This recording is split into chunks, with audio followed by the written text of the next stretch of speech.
ყველაფერთან ერთად წელი მთავრდება იმით, რომ 9 მილიარდ 100 მილიონი დოლარის საგარეო ვალი აქვს საქართველოს. მარტო წელს ავიკიდეთ 500 მილიონი დოლარის საგარეო ვალი.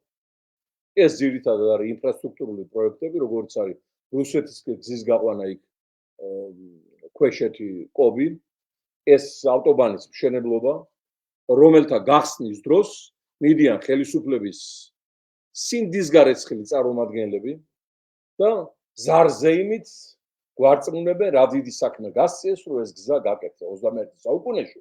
უკვე მასკი აშენებს დასახლებას მარსზე და ტრამპმა გამოაცხადა მთვარეზე სპეციალური ბაზის, ატომური ენერგიის უზრუნველყოფილი ბაზის მშენებლობა და ესენი გვაყვედრიან გზების გაყვანას თან ჩვენი ფულით გაკეთება. ანუ ეს საგარეო ვალიც, რა თქმა უნდა, ამათ სინდისზეა თუ აქვთ ასეთი სინდისი და ისინი გადაიხდიან თავის ჯიბიდან ამ საგარეო ვალს. ჩვენ არაფერს არ გადავიხდით.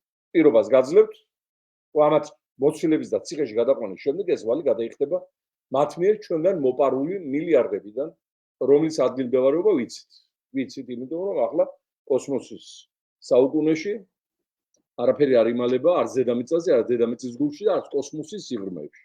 მით უმეტეს ოფშორები და საბაგო ანგარიშები ცნობილია. ასე რომ გაემზადონ მასობრივი გაკულაკებისათვის, ეს მათ არ აცდება.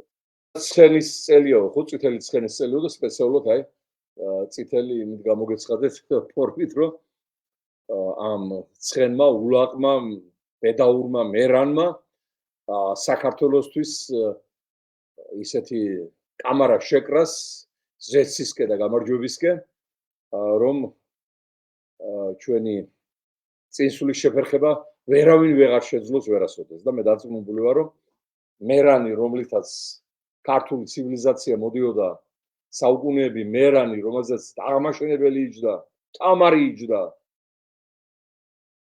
გიორგი ბრწყინვალე იჯდა, ერეკლე იჯდა. აი ეს მერანი ჩვენ მიგვიყვანს გამარჯვებამდე აუცილებლად.